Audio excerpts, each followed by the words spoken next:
Hello and welcome back to Easy Learning English channel. အားလုံးပဲမင်္ဂလာပါကျွန်တော်တို့ရဲ့ Easy Learning English channel ကနေပြန်လည်ကြိုဆိုပါရရှင်။ဒီကနေ့မှာပြပြပေးသွားမှာကတော့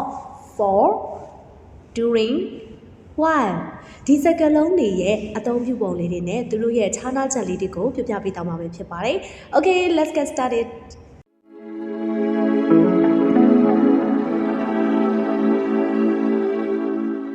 Okay, the for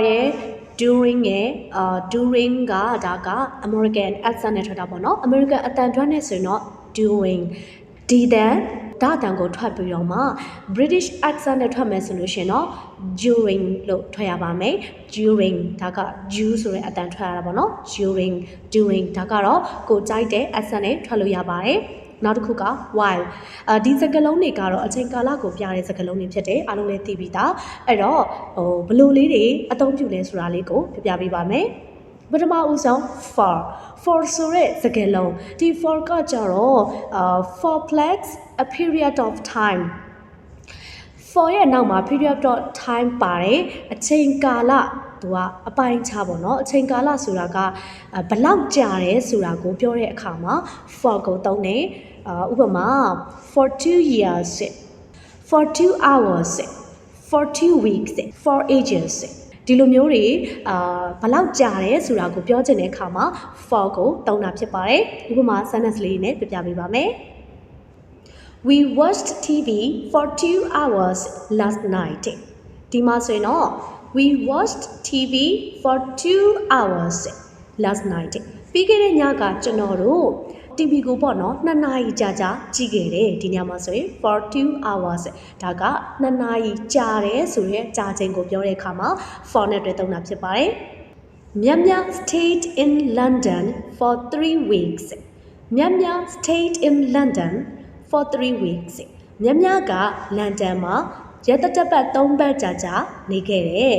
ဒီမှာဆိုရင်တော့ဘလောက်ကြာတယ်ဆိုရဲအချိန်ကာလဖြစ်ပါတယ် for 3 weeks 3ပတ်ကြာ I ran every morning for 2 months I ran every morning for 2 months ကျွန်တော်မနက်တိုင်း2လလောက်ကြာကြာပေါ့နော်ပြေးခဲ့တယ်ဒီနေရာမှာဆိုရင်လေ2လကြာခဲ့တယ်ဆိုရဲအပိုင်းခြားကိုပြောတာဖြစ်တဲ့အတွက် for ကိုသုံးထားတာဖြစ်ပါတယ်နောက်တစ်ခု during ကကြတော့အချိန်ကာလအတွင်းလေးပေါ့နော်သူသတ်မှတ်ထားတဲ့အတွင်းလေးပဲဒါကိုပြောတာသူကဘလောက်ကြာကြာဆိုတဲ့အချိန်ကိုပြောတာမဟုတ်ဘူးduring plus noun တွဲသုံးရပါတယ်ဥပမာ sentence လေးနဲ့ပြပြပေးပါမယ်ဟုတ်ကဲ့ပါသူကတော့ဥပမာဒါ during the movie ဇာတ်ကားကြည့်နေတဲ့အချိန် movie အတွင်းမှာပေါ့နော်ပြီးလို့ရှိရင် during the night ညအတော်အတွင်းမှာduring vacation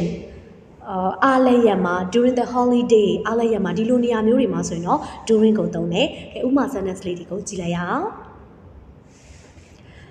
I fell asleep during the movie I fell asleep during the movie ငါဇာတ်ကားကြည့်နေတဲ့အချိန်မှာအိပ်ပျော်သွားခဲ့တယ်ဒါက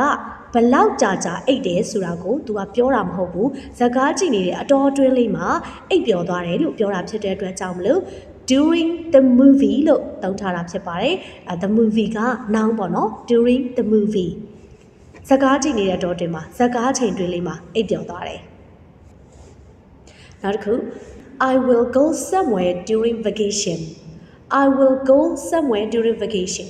အားလက်ရမှာအားလက်တဲ့အချိန်တော်တွင်မှာငါတနေရာကိုသွားလိမ့်မယ်ဒီနေရာမှာဆိုလို့ရှိရင်လေသူကဘလောက်ကြာကြာသွားမယ်ဒါမျိုးတွေမပြောထားဘဲနဲ့အဲ့ဒီအားလက်ရအတော်တွင်းလေးမှာပေါ့နော်ဒီလိုမျိုးသုံးထားတာဖြစ်တဲ့အတွက်ကြောင့်မလို့ during နဲ့သုံးထားတာဖြစ်ပါတယ် Thomas writes during the night Thomas ကညအချိန်တော်တွင်မှာသူကစာရေးတယ်ညအချိန်အတွင်းလေးတွေမှာသူစာရေးတယ်ဒီနေရာမှာဆိုလို့ရှိရင် during ကိုသုံးတာဖြစ်ပါတယ်နောက်ပြီးတော့တခုသတိပြုရမှာက the night တို့ the afternoon တို့ပေါ့နော် the morning တို့ the summer တို့ဒီလိုစကားလုံးတွေမှာဆိုလို့ရှိရင် during ကိုသုံးလို့ရတယ်လို့ in ကိုလည်းသုံးလို့ရပါတယ်ဥပမာ The ground is wet it must have rained in the night The ground is wet it must have rained in the night ဒီမှာဆိုလို့ရှိရင်The ground is wet မြေပြင်ကဆွတ်ဆွတ်နေတယ် It must have rained in the night ညကမိုးရွာခဲ့တာဖြစ်လိမ့်မယ်ညကမိုးရွာခဲ့တာပဲဖြစ်မယ်ပေါ့နော်ဒီနေရာမှာဆို in the night လို့သုံးလို့ရတယ်လို့ during the night လို့လည်းသုံးလို့ရပါတယ် It must have rained during the night I'll phone you sometime during the afternoon I'll phone you sometime during the afternoon နေ့လယ်တော်တွင်နေမှာငါတခါတရံမင်းကိုဖုန်းခေါ်မယ်ဒီနေရာမှာဆိုရင် in the afternoon လို့လည်းသုံးလို့ရပါတယ် I'll phone you sometime in the afternoon အခုဒါ for နဲ့ during ကိုနှိုင်းယှဉ်မယ်ဆိုလို့ရှိရင် It rained for 3 days without stopping မိုးက3ရက်လောက်ကြာပေါ့နော်မရက်မနာပဲနဲ့ရွာခဲ့တယ်ဒီနေရာမှာဆိုရင်3ရက်ကြာတာဖြစ်တဲ့အတွက်ကြောင့်မလို့ for ကိုပဲသုံးလို့ရပါတယ် during 3 days ဆိုပြီးတော့မှ3ရက်အတော်အတွင်းဆိုပြီးတော့မှတော့သုံးလို့မရပါဘူးဒီနေရာမှာ for ကိုပဲသုံးရပါမယ် during ကိုကြတော့ I fell asleep during the movie ဒီနေရာမှာပေါ့နော်ရုပ်ရှင်ကြည့်နေတဲ့အတော်အတွင်းမှာအိပ်ပျော်သွားတယ်ဒီနေရာမှာတော့ I fell asleep for the movie ဆိုပြီးတော့မှသုံးလို့မရဘူးဒါဆိုလို့ရှိရင်လုံးဝအတိတ်ဘက်ကလွဲသွားလိမ့်မယ်တကယ်လို့ငါအိပ်ပျော်သွားခဲ့တဲ့တနားရီလောက်ကြာ2နာရီလောက်ကြာပြောမယ်ဆိုလို့ရှိရင်တော့ I was asleep for half an hour ဒါနိုင်ဝက်လောက်ကြာအိပ်ပျော်သွားတယ် I was asleep for 2 hours 2နာရီလောက်ကြာအိပ်ပျော်သွားခဲ့တယ်ဒီလိုသုံးရမှာပဲဖြစ်ပါတယ်ဟုတ်ကဲ့ပါဒါဆိုရင် for နဲ့ during ကိုပြောပြီးသွားပြီဆိုတော့နောက်တစ်ခုက while ကလည်းစဉ်တွင်အချိန်တွင်ဆိုတဲ့အဓိပ္ပာယ်ပဲဖြစ်ပါတယ်သူ့ကိုကြတော့ရောဘယ်လိုသုံးမလဲ while ကိုကြတော့ while plus subject plus verb ဆိုပြီးတော့မှသုံးရပါတယ်ဥပမာ sentence အနေနဲ့ We met a lot of foreigners while we were on holidayကျွန်တော်တို့အားလည်းရယူစင်တော့ကနိုင်ငံသားတွေအများကြီးနဲ့တွေ့ဆုံခဲ့တယ်ဒီမှာဆိုလို့ရှိရင်တော့ while ကိုသုံးထားတာဖြစ်ပါတယ်အားလည်းရစဉ်တွင်အားလည်းရအချိန်မှာဒါကို during နဲ့သုံးကြည့်မယ် during ကလည်းအတော်တွင်ကာလအတော်တွင်မယ်နော်ဒါဘာကွာသွားတာလဲဆိုတော့ during ကကြတော့ during plus noun နဲ့တွဲသုံးတယ်while ကကြတော့ while plus subject plus verb နဲ့တွဲသုံးတယ်ဒါဆိုရင်ဒီ sentence လေးကို during နဲ့သုံးကြည့်မယ် We met a lot of foreigners during our holiday. During our holiday ကျွန်တော်ရဲ့အားလရက်မှာ our holiday ဆိုတာကကျွန်တော်ရဲ့အားလရက်ဆိုတော့ noun ပေါ့နော် during plus noun ကိုတွဲသုံးထားတာဖြစ်ပါတယ် during we were holiday ဆိုပြီးတော့မှပြောလို့မရပါဘူးဒီနေရာမှာဆိုလို့ရှိရင်တော့ during our holiday ဒါမှမဟုတ်လဲ during holiday ဒီလိုလေးသုံးလို့ရပါတယ် Someone called while you were outမင်းအပြင်သွားနေတဲ့အချိန်မှာတယောက်ယောက်ဖုန်းဆက်သေးတယ်တယောက်ယောက်ဖုန်းခေါ်သေးတယ်ပေါ့နော်ဒီနေရာမှာဆိုလို့ရှိရင်တော့ while ကိုသုံးထားတာဖြစ်ပါတယ် Someone called while you were out We loved each other while we were young ကျွန်တော်တို့ငယ်တုန်းကငယ်စဉ်တုန်းကတယောက်နဲ့တယောက်အရန်ချစ်ခဲ့ကြတယ်ဒီနေရာမှာဆိုလို့ရှိရင်လေ while နဲ့သုံးရပါတယ်ဟုတ်ကဲ့ပါ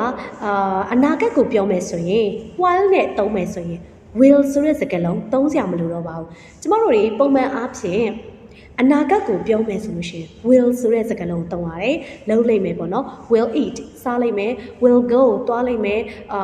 ဘာလဲ will buy ပေါ့နော်ဝယ်လိုက်မယ်ဒီလိုမျိုးသုံးရတယ် will ကိုသုံးတယ်ပေါ့နော်ဒါပေမဲ့ while ကိုသုံးတဲ့အခါမှာတော့ will ဆိုတဲ့စကားလုံးထည့်သုံးစရာမလိုတော့ပါဘူးဥပမာ sentence လေးတွေကိုကြည့်လိုက်အောင် I'm going to Singapore next week I hope to see some friends while I'm there. I'm going to Singapore next week. ငါနောက်တစ်ပတ်ထဲမှာစင်ကာပူကိုသွားတော့မှာဆိုတော့ဒါမဖြစ်သေးဘူးအနာဂတ်မှာအဲ့ဒီတော့ I'm going to Singapore next week. I hope to see some friends while I'm there. I'm going to Singapore next week. ငါနောက်တစ်ပတ်ထဲမှာစင်ကာပူကိုသွားတော့မှာဒါသွားတော့မှာဆိုတော့မဖြစ်သေးဘူးအနာဂတ်မှာပေါ့နော်ဒါဆိုရင် I hope to see some friends ငါတကယ်ချင်းတချို့တွေ့ချင်တယ် while I'm there ငါအဲ့ဒီမှာရောက်နေတဲ့အချိန်ကြလို့ရှိရင်ငါအဲ့ဒီမှာရောက်သွားတဲ့အချိန်မှာပေါ့နော်ရောက်သွားတဲ့ကာလအတွင်းလေးမှာပေါ့နော်တကယ်ချင်းအချို့ကိုတွေ့ဖို့အတွက်မျှော်လင့်နေဒီညမှာဆိုလို့ရှိရင် will ကိုသုံးစရာမလိုတော့ဘူး while ကိုသုံးလိုက်တာနဲ့ဒီနေရာမှာဒါအနာဂတ်ကိုပြောတာဆိုတာကိုလည်းသိပါတယ် while I'm there ငါအဲ့ဒီမှာရောက်နေလို့ရှိရင်တကယ်ချင်းချို့ကိုတွေ့ဖို့အတွက်မျှော်လင့်နေပေါ့နော် What are you going to do while you're waiting? What are you going to do while you're waiting? What are you going to do? မင်းဘာလုပ်နေမှာလဲ while you're waiting မင်းစောင့်နေရတဲ့အချိန်မှာဒါကအခုမဖြစ်သေးဘူးအနာဂတ်မှာဖြစ်မှာစောင့်နေတဲ့အချိန်ရောက်လို့ရှိရင်မင်းဘာလုပ်နေမှာလဲဘာလုပ်မှာလဲပေါ့နော်ဒီညမှာဆိုလို့ရှိရင်လေ will ဆိုတဲ့စကားလုံးသုံးစရာမလိုတော့ဘူး while you are waiting ဆိုရင်လုံလောက်သွားပါပြီကဲဟုတ်ကဲ့ပါဒီကနေ့မှာဆိုရင်တော့ကျွန်မကဒါ for ဆိုတဲ့စကားလုံးရဲ့ during ရဲ့ while ဆိုတဲ့စကားလုံး၃ခုရဲ့အတိတ်ပဲလေးတွေနဲ့ပေါ့နော်သူတို့ရဲ့အသုံးပြုပုံလေးတွေကိုကွာခြားချက်လေးတွေကိုပြောပြပေးခဲ့တာဖြစ်ပါတယ်အားလုံးလည်းရှင်းလင်းကြမယ်လို့မျှော်လင့်ပါတယ်တကယ်လို့ကိုမရှင်းလင်းတာရှိတယ်ဆိုလို့ရှိရင်လည်းဒီဗီဒီယိုလေးရဲ့ပေါ့နော် comment section လေးမှာရေးသားပြီးတော့မှမြင်မြန်နိုင်ပါတယ်ရှင့်ဟုတ်ကဲ့ပါအားလုံးကြည့်ရှုပေးခဲ့ကြတဲ့အတွက်ကျေးဇူးအများကြီးတင်ပါတယ်See you next video. Bye bye.